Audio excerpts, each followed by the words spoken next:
जान लगा दी है जनता सेना को बहरोड में जिताने के लिए। और मैं पहला चुनाव ऐसा देख रहा हूं जिसमें इतना जबरदस्त माहौल है। पूरी विधानसभा के सभी कार्यकर्ताओं से, सभी दोस्तों से, मित्रों से मैं मिला पिछले 3 दिन में, तो ये रिजल्ट आया कि प्रत्येक गांव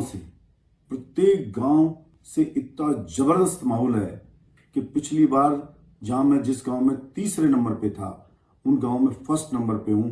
और ये बोल रहे हैं कि 80% में जनता सेना है, 20 में दूसरे, किसी में है 70% में जनता सेना है और बाकी में सारे हैं, किसी के अंदर है 60% में जनता सेना है, बाकी में सारे हैं, किसी के अंदर है कि साहब आधे में अपन है और आधे में सारे।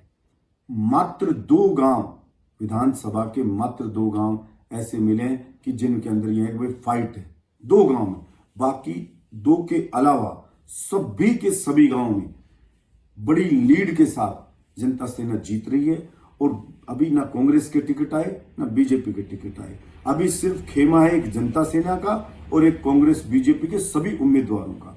और जैसे ही टिकट डिक्लेयर होगी, जैसे ही एक कांग्रेस की, एक बीजेपी की, और जो बाकी कैंडिडेट जिन्हें टिकट नहीं मिलेगी, उनके सब बैठे हुए कार्यकर्ता कि साहब हम आपसे जुड़ना चाहते हैं, अगर हमें टिकट नहीं मिली तो कम से कम 20% वोट वापस उनका हमारे पास आएगा। इस हिसाब से 1 वे चुनाव बहरोड का है। और सिर्फ इतनी सी बात है कि एक्स को टिकट मिले तो साहब फायदा थोड़ा कम होगा, वाई को मिले तो फायदा थोड़ा ज्यादा होगा। सिर्फ फायदा कम ज्यादा की बात है, बाकी एक तरफा जीत मेरे जनता सेना के सभी युवा साथी और बुजुर्गों ने तय कर दी है। बहरोड की जनता ने ये मुझे बताया कि जनता ने मानस बना लिया है कि यहां पे बड़ी लीड के साथ राष्ट्रीय जनता सेना बैटरी टॉर्च के निशान पे जीत के जाने वाली है। इसलिए दिल की गहराइयों से मेरे बहरोड की 36 कौम की जनता को मैं धन्यवाद देना चाहता हूं और बधाई देना चाहता हूं कि आपके इसी माहौल की बदौलत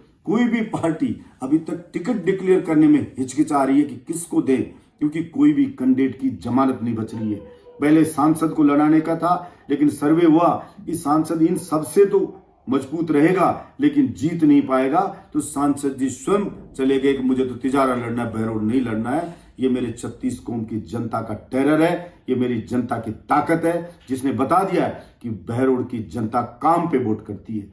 जो 71 साल में काम नहीं हुए वो बहरोड के अंदर इस 5 साल में काम हुए। और इसीलिए जनता ने तय करा कि अब की बार का विधानसभा का वोट काम के नाम पे पड़ेगा और काम जनता सेना ने किया है, इसलिए जनता सेना को जिता करके भेजेंगे। मैं भी आपको आश्वस्त करता हूं कि बलजीत यादव जान की बाजी लगा देगा आपके हक के लिए। विधायक का जो भी धर्म है उस धर्म को मैंने निभाने का प्रयास किया, चाहे विधानसभा की परफॉर्मेंस हो, चाहे विकास का मुद्दा हो, चाहे व्यक्तिगत काम करने की बात हो, और जो जनता के 36 कौम के सम्मान करने में हमने ये साबित किया है कि हमारे यहाँ जो चुगली, चांटे, भाई भतीजावाद, ये राजनीति होती थी, उस सब को खत्म किया है। दलाल, ठेकेदार, बिचौलिए जो होते थे, उन सब को खत्म किया है। अब आम आदमी की पहुंच में बहरोड का विधायक है। और जिन लोगों ने ठेका छुड़ा रखा था पैसे ले लेके कि इस गांव से तो हम जिता देंगे, इस गांव में हम वोट ले लेंगे, आज उनकी हालत पतली कर दी है। मेरे बहरोड की जनता ने बता दिया कोई ठेकेदार गांव का ठेका नहीं ले सकता।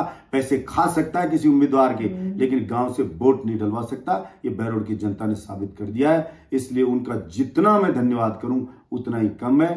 पुनः कहना चाहता हूं कि आपके लिए बलजीत यादव सदैव खड़ा रहेगा और ये आपका बलजीत यादव के ऊपर ऋण रहेगा और इस ऋण को ब्याज सहित मैं आपको चुकाऊंगा। ये आपको आश्वस्त करता हूं। बहुत बहुत धन्यवाद।